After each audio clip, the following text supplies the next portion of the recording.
An inspiring life story is the account of a moment when an extraordinary person reveals the key that unlocked the door to their success. Among the many themes explored in these narratives are triumphs over adversity and the shattering of previously established boundaries. Not only can you as an individual motivate others to chase their dreams, but you can also provide them with the means they need to keep going strong once they reach their goals. Behold, I grasp a visual of a place deemed whole. To be within it, you must embrace your role.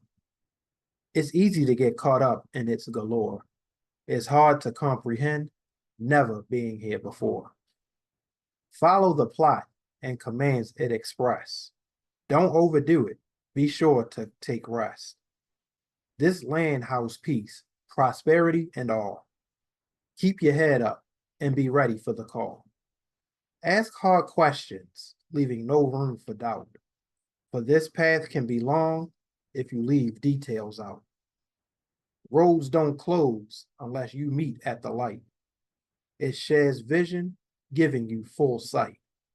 Stop and pause, let in the cool breeze, a common oasis like the presence of the seas.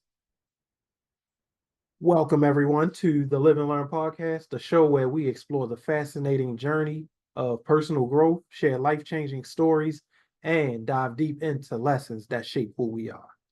I'm your host, Walter Williams, and as always, I'm excited and ready to embark in an intriguing and deep inspirational conversation. Today, I talk to you about seeing your way through adversity. As many of you know, getting through adversity is the heart and soul of what I talk about. Adversity, I always say, should be seen as an opportunity and not an obstacle, and that we should always be students of life and learning from every experience that takes place. But life throws us some curveballs and some challenges and things that we aren't quite prepared for or don't feel like are we're capable of getting through. But there's a way to navigate your mind and navigate your journey and so that you can overcome the challenges and the obstacles that come your way, and again, see them as opportunities.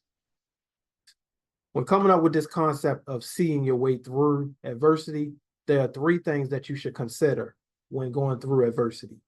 Consider seeking clarity, completeness, and closure. That's how you see your way through adversity. Clarity is having sufficient comprehension to keep going. When we're in the midst of adversity, sometimes it gives us so many different things that we are unable to comprehend and understand. And it is in those moments that we are being shown something that is valuable to help better us and prepare us for the next journey or the next step that is ahead. When seeking clarity, you're trying to find something to learn out of what you're dealing with. When life throws you these curveballs and these things that you aren't quite understanding why they're coming, it's something in your life or something in your persona that you need to develop and grasp so that you can take that next step in your journey. Closure is something that is, well, I'm going to do completeness first. Completeness is all about satisfaction that is delivered from getting through those obstacles. So when we triumph and get through those obstacles, sometimes we are just like, oh, I'm just happy that it's over. But completeness at the same time is finding that fulfillment, that satisfaction of not just getting through it, but gaining what it had to give you, what it had to offer you, and going through those challenges and those circumstances. And now closure is acquiring the necessary elements to bring the chapter to conclusion. Now, this one is a little bit tricky because when we see closure, oftentimes we see closure to say goodbye or so long. And in some cases, that's true, that's relevant. But in the midst of adversity, when you're seeking closure from those adverse circumstances, make sure you're getting that closure by taking a lesson or something valuable with you to your next destination. And oftentimes people think that, you're all you're doing is bringing baggage, but it doesn't have to come in the form of baggage. It can come in the form of something valuable, something that makes you say, I'm glad I got through that. And here's what I learned from it. And here's how I became something better. As opposed to, yeah, I'm glad that's over. It took me through this. I had to deal with that.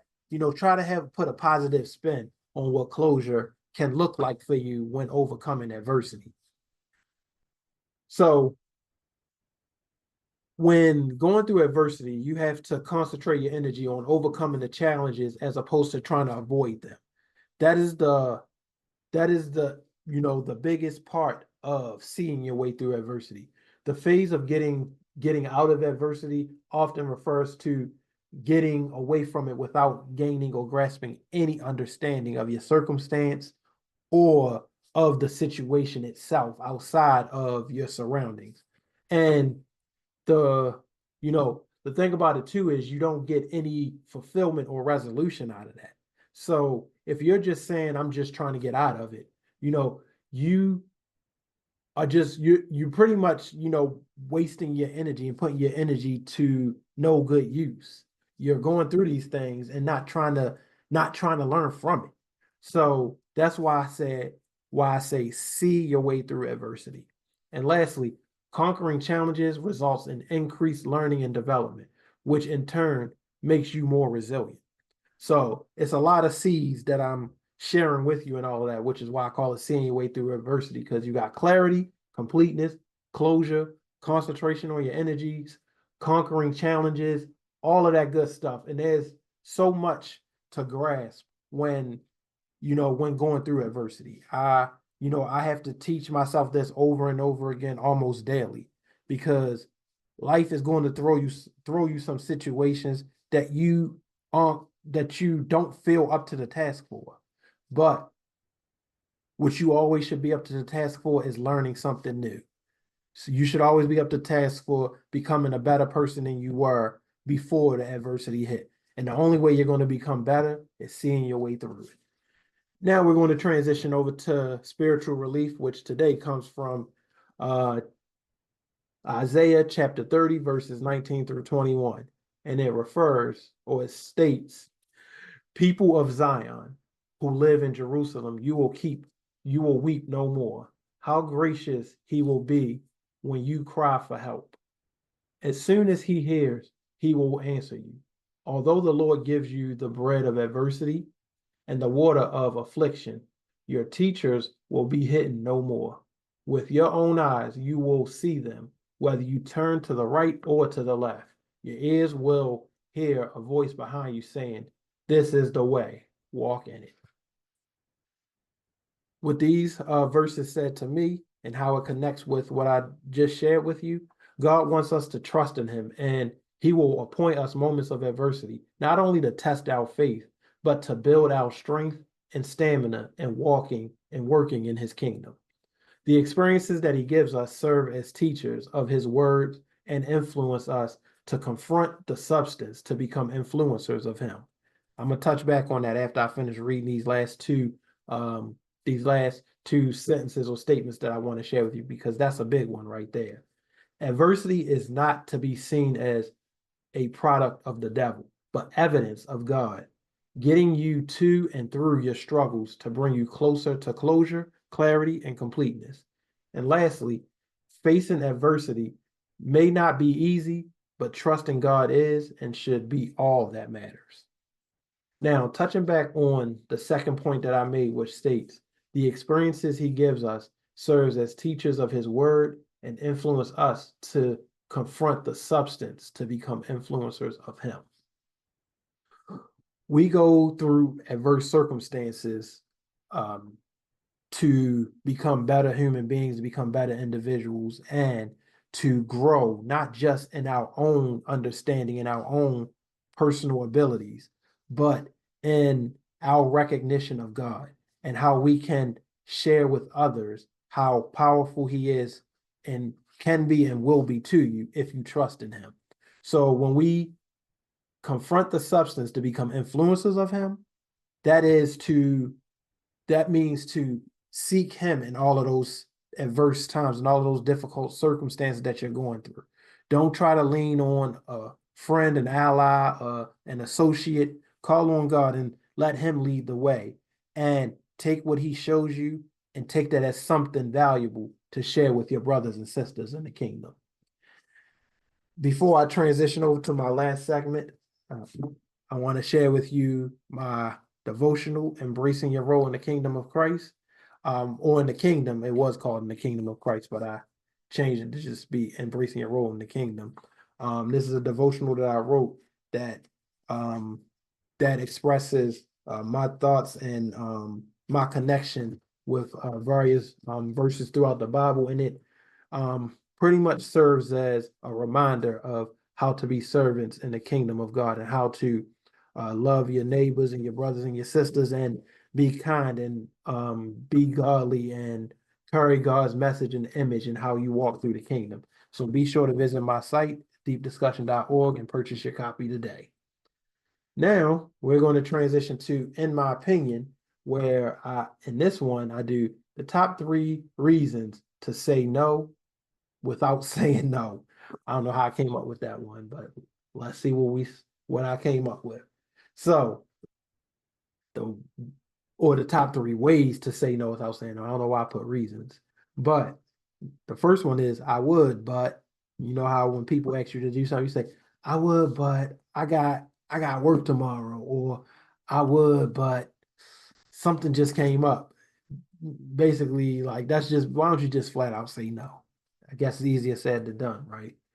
The second one is, let me see what I have going on and I'll get back to you. Do they ever get back to you, really? Good question. And my favorite that a lot of people ask is, who else is going?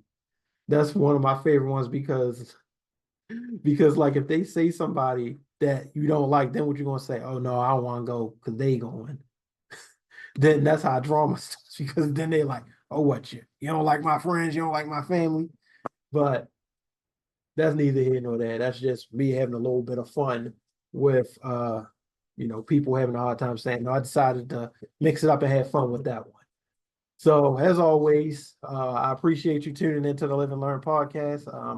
And I hope you walk away from this episode ready to see adversity as an opportunity and not an obstacle, ready to learn, ready to become better and get on the other end of it as someone that is more knowledgeable, more influential, and stronger and ready to take on the next challenge. If you love what you heard today and want to share this with your friends and family, I would love for you to do that. And also visit my website, deepdiscussion.org, to learn more about how I can be a speaker or a leader of a workshop for you. You can purchase my devotional, and I also have books of poetry that I wrote that you can purchase. Also created a planner and the Undisputed Life Skills book that I wrote a while ago. I just repurposed it and made it look a little nicer. So be sure to visit my website. And if you're interested in, again, having me as a speaker at one of your events, I love to inspire people. And again, my mission is to help people understand the importance of embracing adversity as an opportunity and not an obstacle, and being students of life by learning from every experience. And again, if you like to be a guest and come on this podcast and share an inspirational or powerful message, or just share your story or your platform, contact me via phone or email. My email address is deepdiscussion13@gmail.com. You can contact me via phone, 443-356-6096. Until our paths cross again, may you continue to live, learn, and appreciate the adventure. Stay inquisitive, and remember, living and learning are often companions of life and all that we go through. Take care. God bless.